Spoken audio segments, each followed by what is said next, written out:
That said, let me cut back to where we left off, which is to talk a little bit more with you about what I think you already know, actually, about the body language of power. So I'm going to use an illustration. See if we can get that link to come up on the screen. There it is. Magic. Okay, we're going to take a look at this for just a moment. So you can see this is a picture of a person walking. And it's a pretty impoverished image. What you're looking at are dots of light on the main joints in the human body. And I gave you permission earlier to form an impression of this person and decide what kind of person it is based on how they're moving. So let me just ask you that. What do you know about this particular person based on how they're moving? Confident. Okay, how many people say confident? How do we know?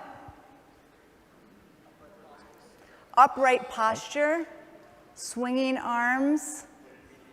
The pace, what about the pace? It's fast, okay?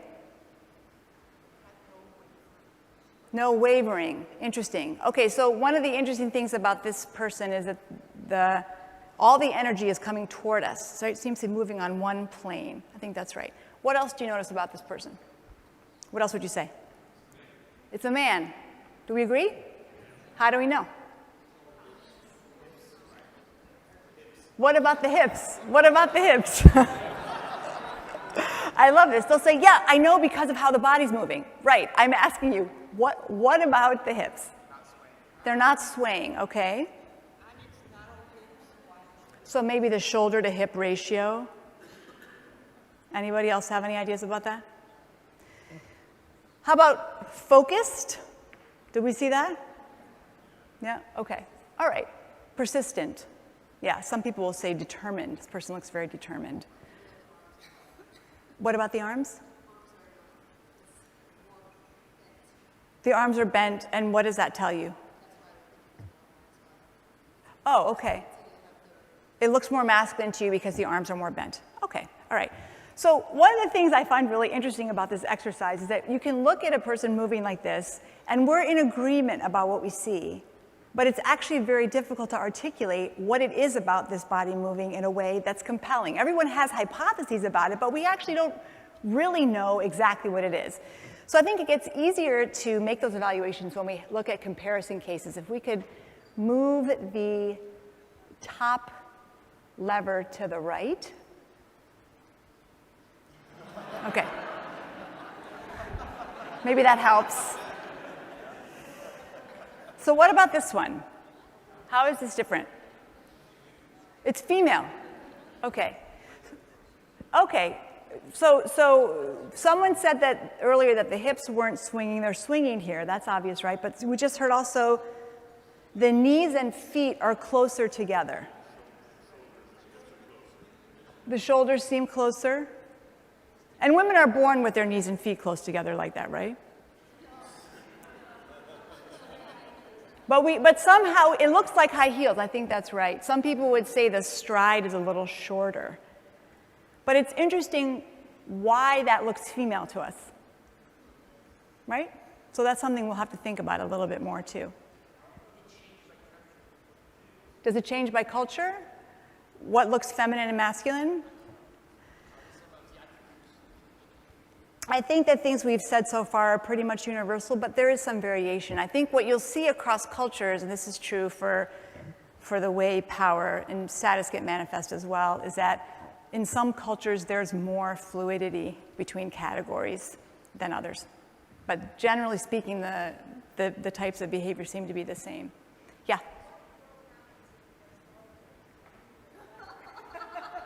What? Oh, that's as far as it goes. That's as far as it goes.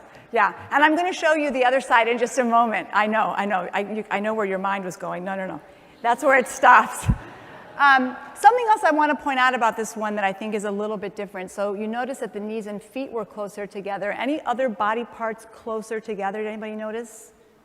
What about the arms? So we talked about this in the expansive versus contracted thing earlier, right? But yes, in this image, part of the reason that the arms look different is because the elbows are closer to the side. And what this does is make the hands splay out a little bit. right? Something else that's different about this one has to do with whether we talked about how the figure looked like it was coming directly toward us, and that suggested a level of focus or determination. So it's a little slightly different here. Can you see what's different? The head seems to be moving more, and the shoulders. So there's more movement. There's a couple different ways that I would describe this. One is that we talked earlier about how it seemed like all the energy was moving on one plane. When you have the hips swaying and the arms moving the way they are, you now have movement on two planes. So the energy is not all coming at you in one direction. There's some energy coming at you this way. There's other direction going on another plane. And part of what's happening is that you have more body parts moving independently of one another in this image than what you saw before. I'm going to show you a real contrast to that in just a moment. So part of what we're talking about is what kinds of movement make a body look more male versus female. That's not really what I want to talk with you about today, but I think it's an interesting observation. It's not just about sex, actually. The differences that we're describing have to do with power and status. They also have to do with sex, because sex and power are correlated. So the ways of moving that are associated with femininity are also ways of moving that are associated with having relatively low rank in a group, because women tend to have lower status than men. So women are socialized to use our bodies in a way that signal we understand our status. And the same is true for men. If you look at the behavior of low and high ranking men in a group, you'll see the lower ranking men moving in this direction, in the sense that the body will get smaller. And you'll see energy going in multiple directions, different body parts moving in different directions as people are talking to get more uncertainty. This is part of what comes with lower rank. So it's not just about sex, actually. The differences that we're talking about are very much correlated with power and status. On the one hand, we always like people better who behave in a way that's consistent with our role expectations. So we like women who behave like women better. We like men who behave like men better. It's just part of how we operate. So women in positions of authority are, on the one hand, supposed to act like women. And on the other hand, they're being held to the role expectations associated with being in a position of authority, which calls for an entirely different set of behavior. So this is part of what she dealt with, and I think many women in positions of authority deal with these same things. We can come back to that later if you want. What I'd like to do right now is just close off this particular point. If we could move the toggle all the way to the left. All right. Just to give you the contrast case. So this is like a hyper-masculine way of moving, right? And did you notice what changed? The elbows are out even further, right? So we talked about expansiveness earlier. This body is much more expanded. The elbows are further from the body, and the stance is very wide. It looks like a caveman, absolutely. Yeah, and it's interesting, right? The other thing, so it's interesting what expansiveness does. You almost project mass onto this, right? You see muscle there. There's actually no muscle, right? The way the body's held, it gives the sense that there's a fortress, right? You don't mess with this person. And it's interesting, again, some people just look like this, but this is actually the physical presence of authority. This is what it looks like. It's the highly expanded posture. The other thing you'll notice about this one is that the body's moving almost entirely in one piece. Right? It's almost like a block. And in the theater, the stance associated with this very high level of dominance and authority is called squared off. And it looks like this. The body's like a rectangle. And what you'll see with an authoritative stance is that you address people head on, as opposed to from something a little bit more at an angle. So there's a wide stance and a very head-on way of addressing people. You can see this kind of thing. Next time you get pulled over for a speeding ticket, you'll notice that this is how the policeman shows up at your window, right? They're sending the message, no confusion, I have a gun. If there's any kind of a problem here, we know how it's going to end up, right? And what we naturally do in response to this kind of physical posture is we naturally respond by doing the opposite. We naturally show that we're submissive, and this is how we avoid having conflicts, right? So this is one thing I wanted to share with you, is that basically you can sort of see the expansiveness here. You can also see the impact of having a body that's aligned on one plane as opposed to having body parts moving in different directions on their own, which conveys less determination and less focus, less confidence in a certain way, right? Okay, we can move that top toggle back to the center. And I'd like to look at the third one for just a minute, if you could move it to the right. So take a look what happens here. Okay. So what do you see in this one? The pace slowed down, and what's the impact of that on your impression of this person? What's that? Yeah, absolutely. Like there's like a swagger to this particular, right? So it's a kind of a cool. And it's interesting because I don't think it's consistent, or it's not necessarily intuitive with the way we think about power and status, but slower is actually higher, right? The fact that this person is moving slowly, I think, actually gives them power and status. Why would that be true? What's that? Yes. They're not worried about you, and they're not worried about time, right? The high-ranking person controls time, so they can take as much as they want.